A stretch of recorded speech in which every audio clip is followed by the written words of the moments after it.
infamous January ICE arrest as a potential case of kidnapping, burglary, and false imprisonment. You may remember it. ICE agents escorting 56-year-old Chongli Scott Tao out of his house in sub-zero temperatures, wearing just his boxers, Crocs, and a blanket. Those agents had bashed Tao's door open and taken him into custody at gunpoint before returning him home a couple of hours later. Imagine walking out of your house in nothing but boxers and Crocs into sub-zero Minnesota weather because federal agents are at your door with guns drawn. They tell you you're under arrest, only to realize an hour later they have the completely wrong person. This is the insane reality of a mistaken ICE raid that's now sparking a massive kidnapping investigation. Stick around because the legal fallout from this is getting absolutely wild. There are better ways of doing this. He, I believe, is just very enthusiastic about fulfilling the promises that he's made. But you don't fulfill promises when things could turn on you.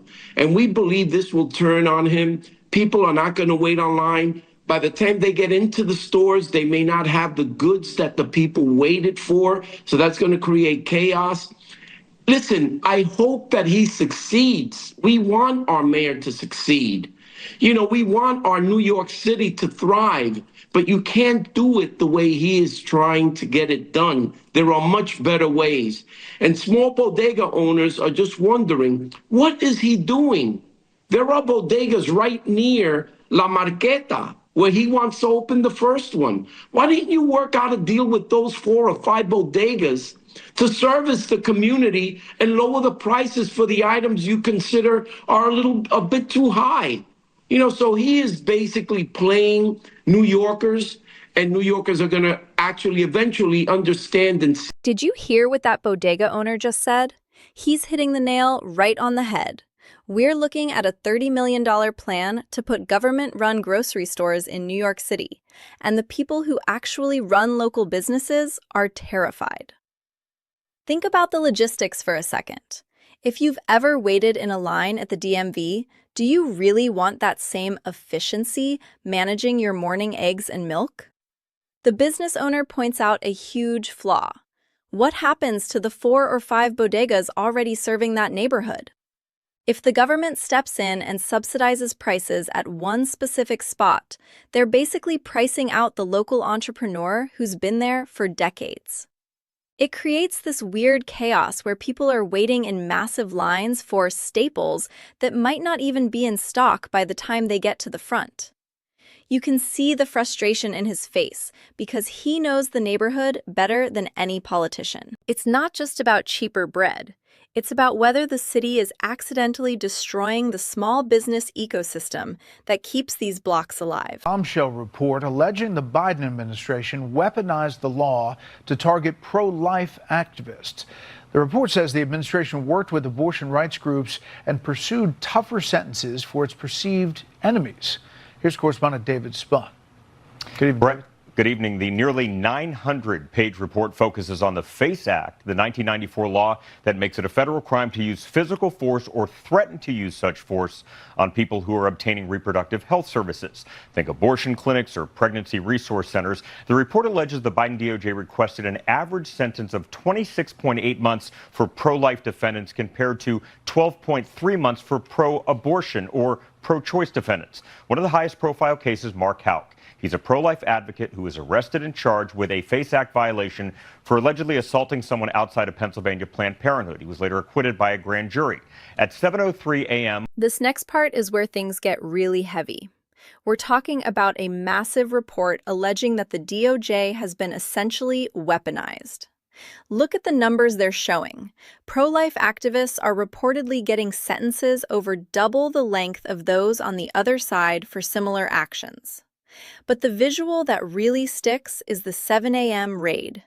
16 FBI agents in 7 vehicles showing up at a family home for a non-violent charge? Whether you agree with their politics or not, you have to look at the scale of the response. That's more manpower than they use for some high-level cartel busts. Seeing those agents in tactical gear while kids are watching from the window, that's a level of intimidation that should make anyone pause.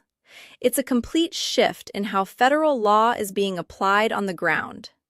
When the government starts using surgical mode to target specific groups with maximum force, it changes the entire dynamic of public trust. You can feel the tension in the reporter's voice because these aren't just statistics.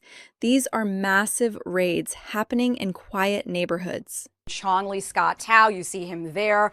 This was January 18th, and this really set off, a firestorm. It caught the attention of lawmakers from Minnesota as well.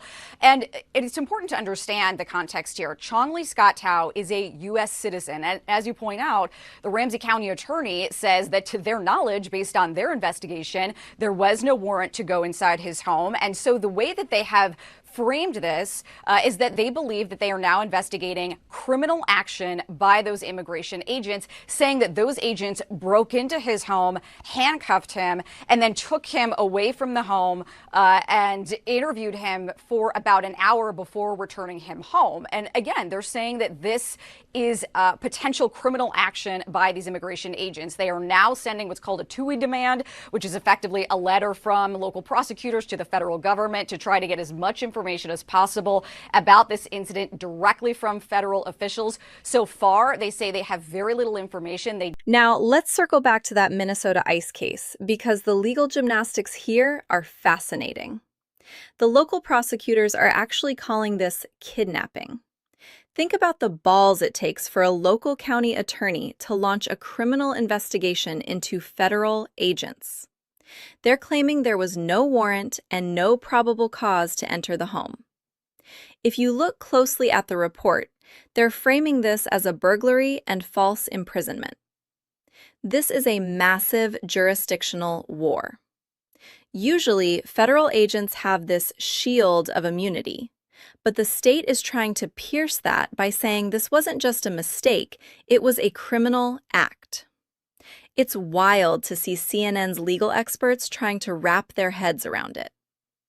Even if a prosecution is a long shot, the fact that a TUI demand is being sent to get federal records shows they are digging for blood. It's a rare moment where we see local authorities standing up to the feds on behalf of a citizen who was clearly wronged. You have to wonder, if this happened to you, would your local DA have your back like this? This is just the tip of the iceberg for how the government is showing up at our doors lately. What do you think? Is this just a series of mistakes or something more coordinated? Drop a comment below and let's talk about it.